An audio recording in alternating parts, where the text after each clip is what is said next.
먼저 개정을 하고 반응이 없으면 지방세를 다음 연도에 개정합니다.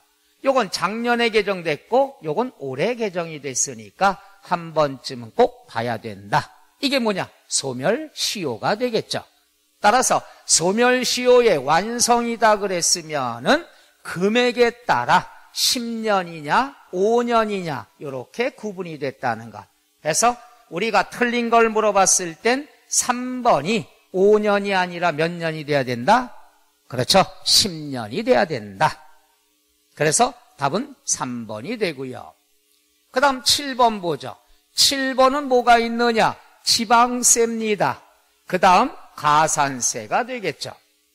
국세가산세는 올해 개정이 됐습니다마는 지방세 가산세는 개정이 안 됐으니까 그대로 보면 되죠. 자, 한번 해볼게요. 우리가 쭉 다른 거 법률 다 필요 없어요. 의무를 위반하면 벌칙이 나오는데 뭐가 된다? 가산세가 된다.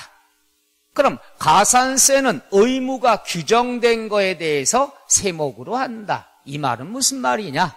신고납부 의무가 있는 지방세에서 가산세가 부과된다. 이렇게 해석을 하면 되겠죠. 그러니까 취득세나 등록면허세 지방세입니다. 그리고 신고납부 의무가 있어요. 취득세는 60일 이내 신고해라. 의무가 있어.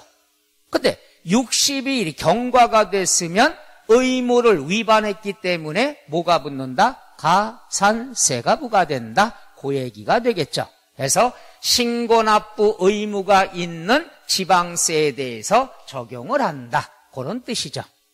그러니까 어떤 분이 이게 기출인데 예전에 나왔을 때 이론 자체를 이해를 못해서 많이 당황한 분이 있어요. 자, 그 다음에 2번 보니까 뭐가 나왔냐? 숫자 두 번째 보라고 그랬죠. 자, 사기나 부정한 행위가 아니래요. 사기가 일단 아니야. 그럼 뭘 봐야 돼? 과소신고. 과소신고는 100분의 얼마가 된다? 10이 되겠죠. 10%.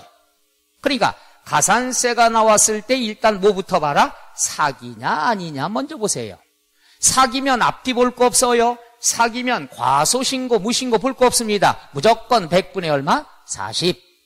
그 다음 사기가 아니다 그랬으면 과소신고냐 무신고냐 접근하면 되겠죠.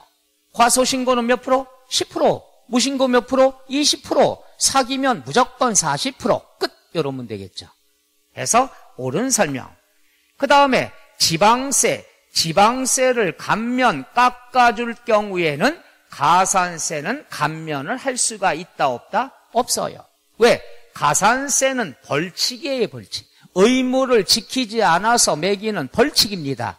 그럼 다른 지방세 본세는 감면을 했어도 벌칙은 감면이 된다 안 된다? 안 된다. 지방세만 감면이 된다는 것. 맞죠? 그 다음에 여기 나왔네요. 사기나 그 밖에 부정한 행위가 아니래요. 그럼 요거랑 똑같죠? 사기가 아니면 무신고냐 과소신고냐 봐야 되겠죠. 여기는 뭐라고 돼 있죠? 그렇죠? 무신고. 무신고는 100분의 얼마? 10. 노후 100분의 20이 돼야 되겠죠. 그러니까 지문이 똑같아요. 가산세가 나왔다. 사기냐 아니냐 먼저 체크하고 그 다음에 과소신고냐 무신고냐 보면 되겠죠. 우리 매일 많이 했죠. 과소신고 10%, 무신고 20%, 사기 40%. 끝. 그래서 요게 틀렸네요. 4번. 5번 보니까 사기나 그 밖에 부정한 행위로 했으니까 사기구나.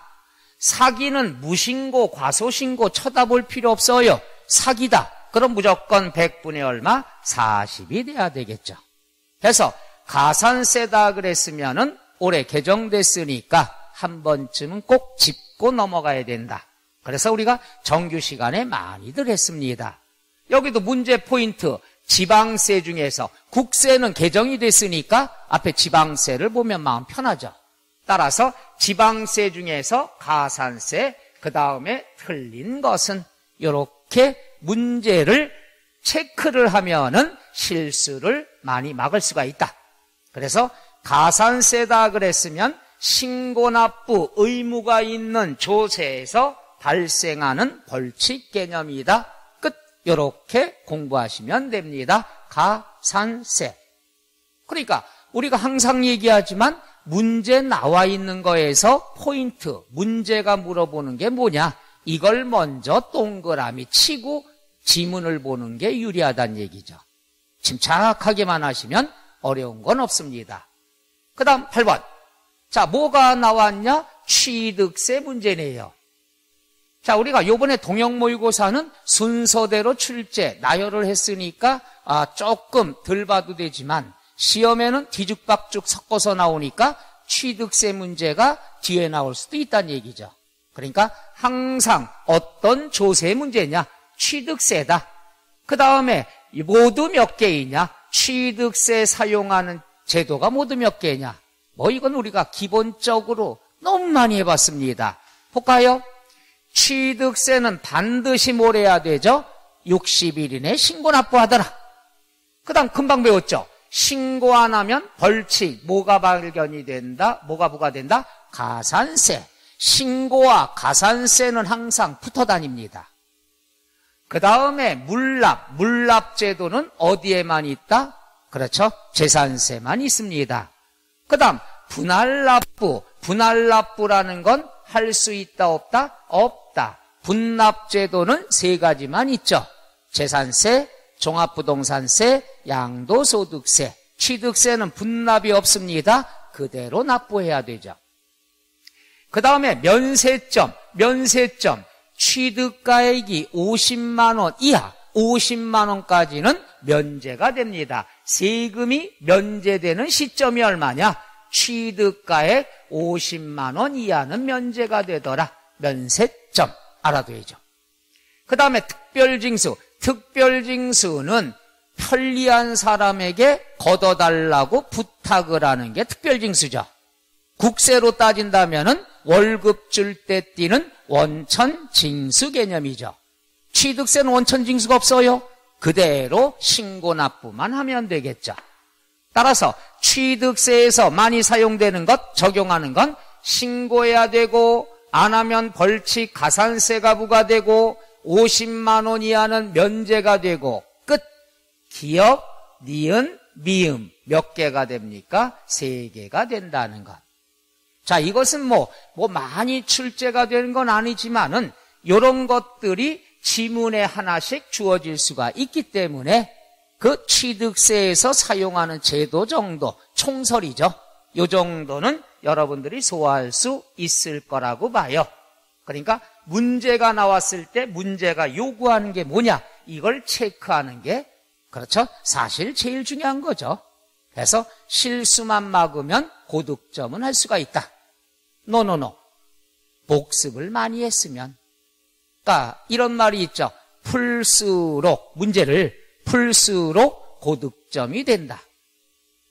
여러분이 많이 풀어봤으면 당연히 고득점이 되겠고 뜨문뜨문 풀어봤으면 기대치만큼 점수가 안 나올 수 있고 해서 풀수록 이제 9월 10월 달 동형모의고사는 포인트가 뭐냐? 풀수록 고득점한다. 안 그러면 득점을 많이 하기가 조금 힘들다는 얘기죠. 그래서 9월 10월 동안은 우리가 이것만 생각하면 되죠. 풀수록 고득점한다. 그 다음에 9번 과점주주인데 보세요. 여기는 취득세는 특별히 안 봐도 되지만 취득세다. 그 다음 과점주주다. 그 다음 설명으로 틀린 것은. 그럼 우리가 과점주주다 그럼 기본 개념이 있죠. 설립시는 뭐가 된다? 그렇죠. 취득으로 보지 않는다. 그 다음 최초로 과점주주면 전부. 그 다음에 이미 과점주주가 됐으면 증가분. 다시 과점주주가 돼도 증가분만 취득으로 본다. 이렇게 배웠죠. 근데 요 문제는 뭐냐 하면은 우리가 과점주주라는 것은 이거예요. 기업이 본래의 납세 의무자. 납부할 능력이 없으면 이 기업에다가 출자한 사람, 출자자 또는 누가 있느냐? 과점주주가 바로 2차 납세 의무가 있다. 이 문제가 되는 거죠. 즉 얘가 못 갚으면 얘가 갚아야 된다. 이게 2차 납세 의무자가 되고 기업이랑 과점주주 출자자는 한 몸뚱어리야. 한 몸뚱아리라는 것은